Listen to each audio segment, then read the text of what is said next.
महाराष्ट्र राज्य अंगणवाडी कर्मचारी कृती समितीच्या वतीनं येणाऱ्या 24 फेब्रुवारी 2026 रोजी आझाद मैदान मुंबई येथे मोर्चा आयोजित केलेला आहे। महाराष्ट्रातील सर्व अंगणवाडी सेविका मदतनीसांनी 24 तारखेला आझाद मैदान मुंबई येथे हजर राहावं, कारण या मोर्चामध्ये अंगणवाडी सेविकांना जी काही प्रोत्साहन भत्ता देण्याचं सरकारनं GR काढलेला आहे, त्यातल्या जे काही 10 अटी आहेत त्या खूप जाचक आहेत। कितीही अंगणवाडी सेविकांना काम केलं तरी प्रोत्साहन भत्ता त्याला मिळत नाही आणि सध्याची महाराष्ट्रामध्ये बहुतांश अंगणवाडी सेविकांना प्रोत्साहन भत्ता मिळालेला नाही। त्यामुळे हा रोष अंगणवाडी सेविका मदतनीसांच्या मनामध्ये सरकारप्रती निर्माण झालेला आहे। जो काही प्रोत्साहन भत्ता 2000 रुपये अंगणवाडी सेविकांना 1000 रुपये मदतनीसांना देऊ केलेला आहे, तो प्रोत्साहन भत्ता न ठेवता तो मानधनामध्ये सरसकट वर्ग करून अंगणवाडी सेविकांना 15,000 रुपये दरमहा व मदतनीसांना 8,500 रुपये मानधन द्यावं। ग्रॅच्युटी देण्याचे निर्णय सुप्रीम कोर्टाने दिलेला आहे, परंतु त्याची अद्याप राज्य सरकारनं अंमलबजावणी केली नाही। ही अत्यंत खेदाची बाब आहे। ग्रॅच्युटीचा GR तात्काळ काढावा। 200 दिवस अंगणवाडी सेविका मदतनीस रिटायर होत चाललेले आहेत, त्यांना त्याचा लाभ मिळू शकेल।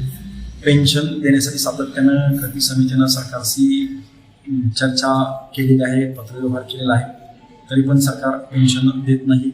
सेवानिवृत्त झाल्यानंतर अक्षरशः अंगणवाडी सेविका मदतनीस उपासमारीची वेळ येते, त्यामुळं त्यांना पेन्शनची अत्यंत आवश्यकता आहे।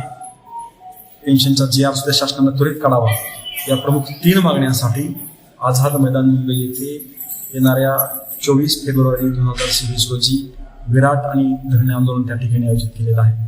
तरी महाराष्ट्रातील सर्व अंगणवाडी सेविका मदतनीसांनी आंदोलनामध्ये सहभागी व्हावं अशी मी आपल्या माध्यमातून विनंती करतो। तसेच आत्ता नुकताच 1 फेब्रुवारी 2026 रोजी देशाचा अर्थसंकल्प अर्थमंत्री निर्मला सीतारामन यांनी केंद्रामध्ये सादर केला। त्या अर्थसंकल्पामधून देशातील अंगणवाडी सेविका मदतनीसांना खूप इच्छा होती की ऑक्टोबर 2018 रोजी केंद्र सरकारनं मानधनात अंगणवाडी सेविका मदतनीस वाढ केलेली आहे।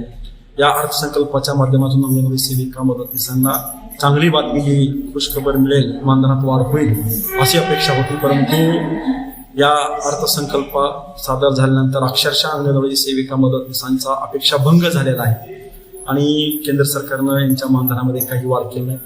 त्यामुळे देशभरातील साधारणतः 24 लक्ष अंगणवाडी सेविका मदतनीस या केंद्र सरकारवरती नाराज आहेत आणि त्यांची नाराजी दिल्ली येथे मोर्चा करून त्यांनी शिकवणे पुढच्या कारवाईमध्ये नोंदवणार आहेत। एवढंच मी या आपल्या माध्यमातून सांगू इच्छितो। धन्यवाद।